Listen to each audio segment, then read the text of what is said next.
We're going to get some Sixers conversation because joining us right now on the Boardwalk kind of hotline.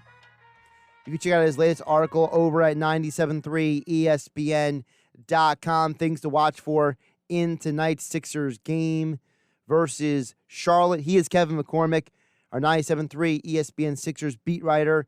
Check out his work at 973ESPN.com and the 973 ESPN mobile app. He joins us right now on Sports Bash Saturday. Kevin, how you doing today? Josh, I'm doing good, man. How are you? Doing pretty good. Of course, the Sixers got this back-to-back with the Hornets coming up, but I think a lot of people, they were feeling pretty good about themselves, New Year's Eve night, because I think we saw the version of the team that Doc Rivers and Daryl Morey envisioned all along with this roster, which was a team that has the shooters to space the floor. And you got a little surprise added in there with a shot made 3 from Ben Simmons and a couple from Matisse Thybulle. So, at least it looks like if this team can play the way they did Thursday night, this is a team to be reckoned with. Yeah, it definitely looks like things are starting to come together on the offensive side of the ball. I mean, defensively, they've been amazing from the start, but the three-point shooting finally coming out is a great sign just because we'll finally get to see how this team looks with the proper spacing with the additions that they made in the offseason. Although Embiid's already had, more than enough room to work with around the rim and in the mid-range and stuff, having the shooters making their shots, we saw it a little bit in the Knicks game, just completely opens the floor for the Sixers. So moving forward, if they can stay hot and continue to shoot the ball even close to how they shot against Orlando, I'm very excited for what it's going to do for the spacing of guys like Joel Embiid, Ben Simmons, and Tobias Harris.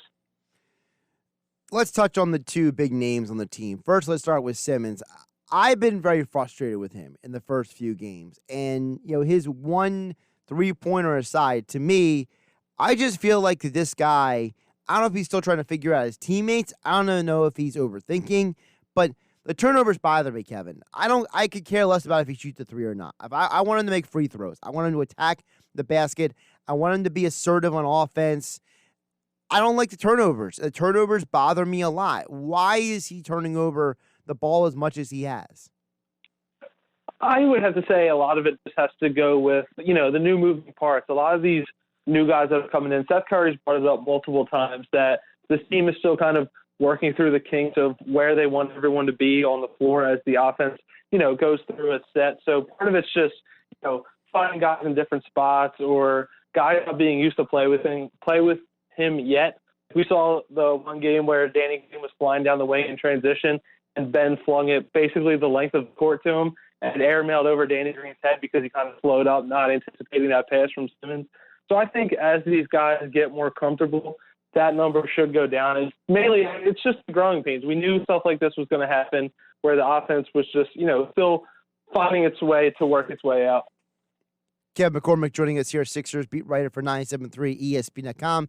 Here in the Boardwalk kind of hotline on 97.3 ESPN. You can follow him on Twitter for all your Sixers coverage at KevinMCC973. Kevin, you mentioned also about the parts. And I mean this in a big picture thing. One of my concerns with Simmons is I understand they're all working together. They're trying to get better. And I'm not saying I hate Ben Simmons. I'm not one of these people who's saying, trade him, I hate him. But there's a part of me that's wondering, the fact that he has developed so slowly has to make me wonder, is he ever going to reach his potential in a Sixers uniform? I think you will. I mean, it's just, obviously it's not coming at the pace that most people would want. But you also need to account for the fact that since he's been here, this roster continues to take. I think with a little bit of stability, it's kind of hard for a guy who's so pass first like him to really find his comfort level when he has to readjust to a new supporting cast with him every, 6 months. So although come at a very slow pace on that,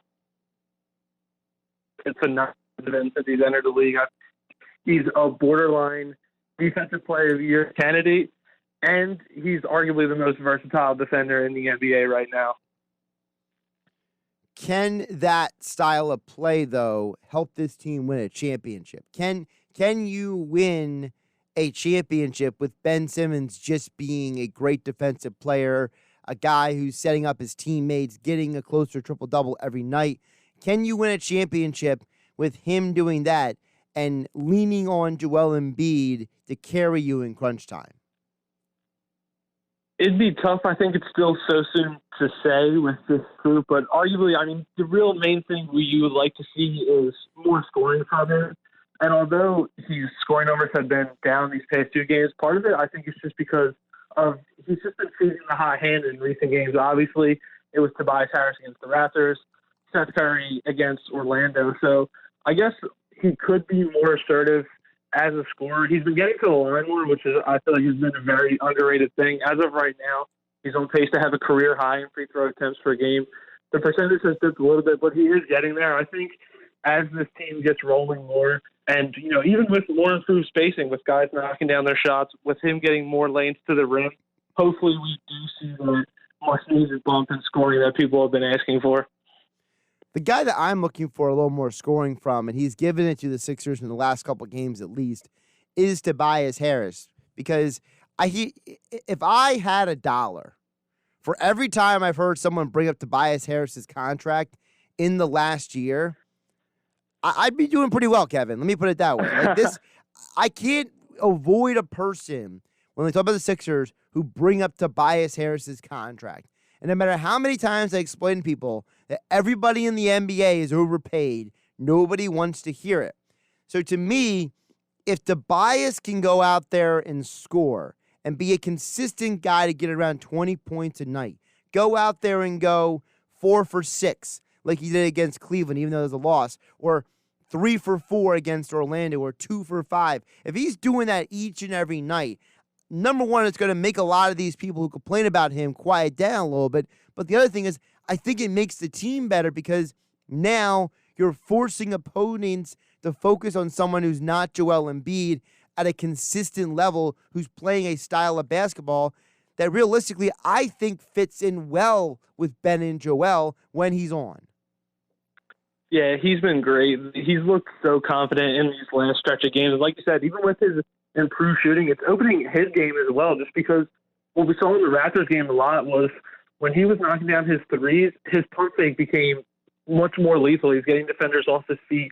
That was allowing him to attack the lane and either, stop at the elbow and hit a nice mid-range jumper and get all the way to the rim, dump it to Joel, to Ben. I completely agree. His skill set when he's on is a perfect complement to Embiid and Simmons, and he can, without a doubt, be a legitimate third option for this team. What do you think is Tobias Harris's potential? Because, we talk about Ben Simmons, but people forget that Tobias Harris isn't exactly old either. He's 28 years old. He's basically entering the prime of his career right now. So we know he's under contract for another few years. For all the people who want to get rid of him, get rid of this guy.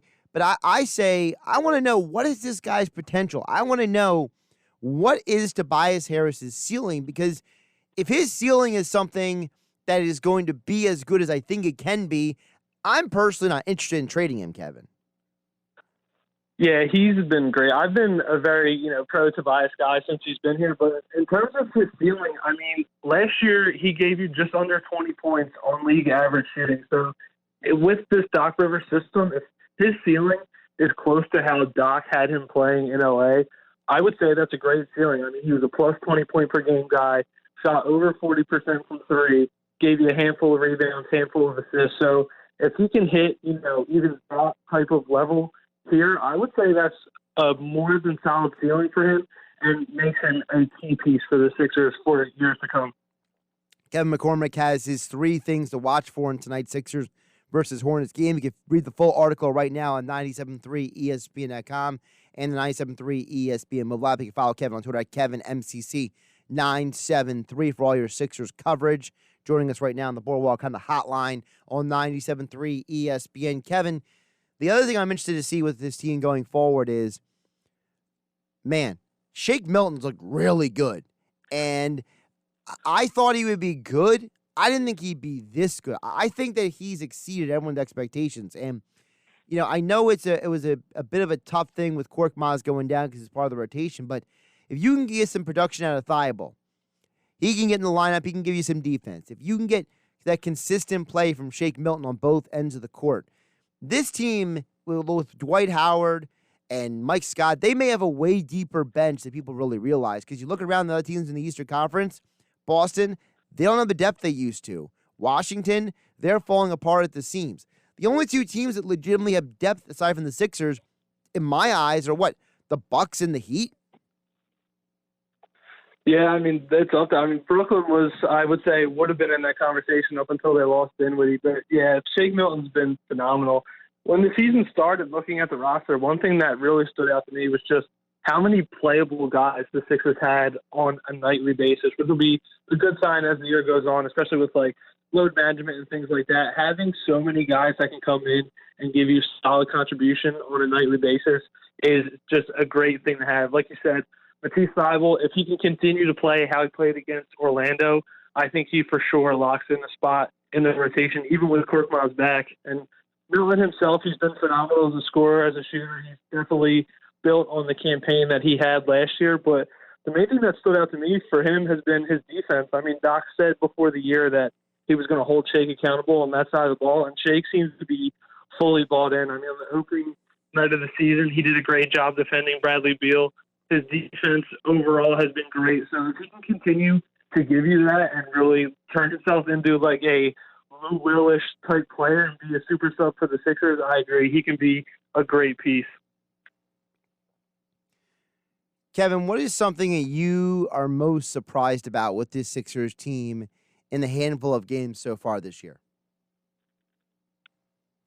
It's tough. I love the pace so far. I mean, it's great to see them playing a modernized offense, but I'd say the biggest surprise has just been how great defensively they've been from the beginning. I mean, obviously they were going to be a good defensive team with Joel Embiid and Ben Simmons kind of leading that charge, but I think having those two type of players who pride themselves on that side of the ball has almost made defense contagious on this roster, and so many players seem to be bought in and improved on that side of the ball. So just how great of a defensive powerhouse they've been this year would arguably have to be my biggest surprise or takeaway.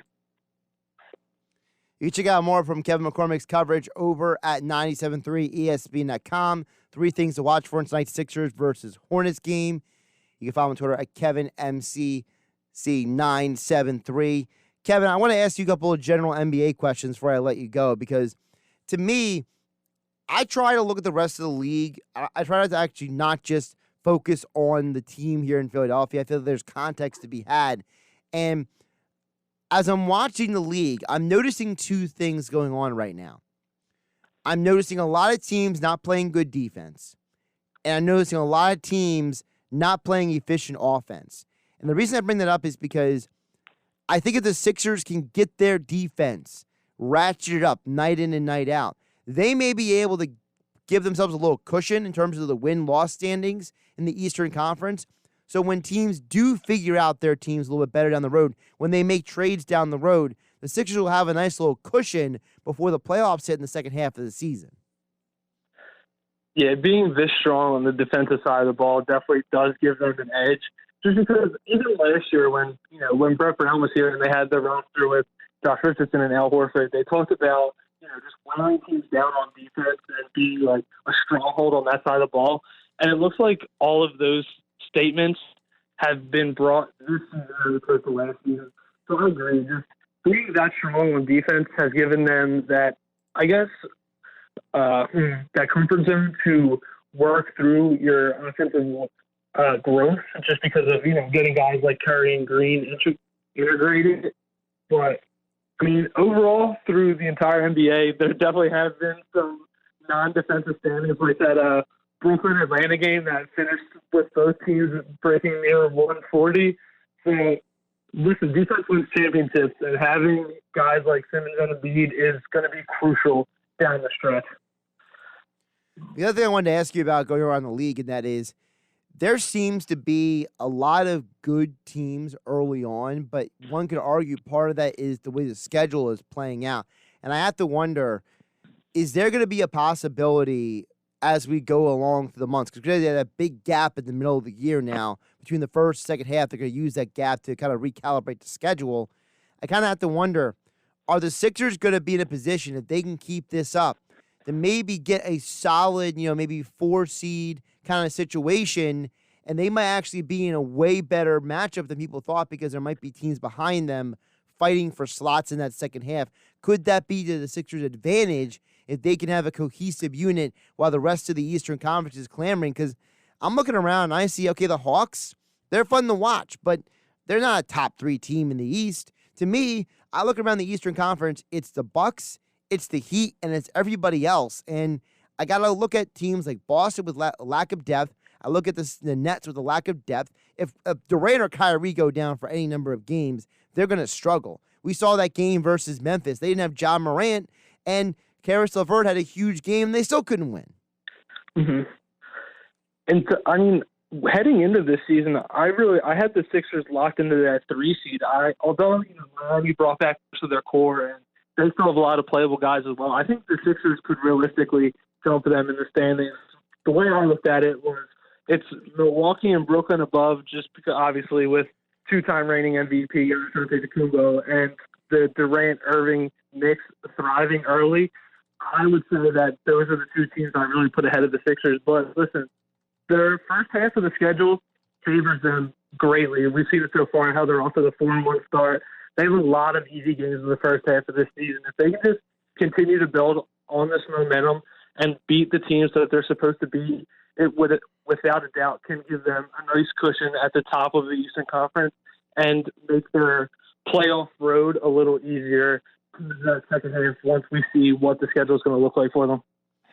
Again, check out all of his coverage at 973ESPN.com, the 973 ESPN mobile app. 3 things to watch for. Also, he catches post-game wrap-ups after every Sixers game on the website. He is Kevin McCormick, our Sixers beat writer for 973 ESPN.com. As all guests, he appeared on the Boardwalk kind of hotline. Follow him on Twitter at KevinMCC973. Great stuff today, Kevin. Thanks, Josh. Take care.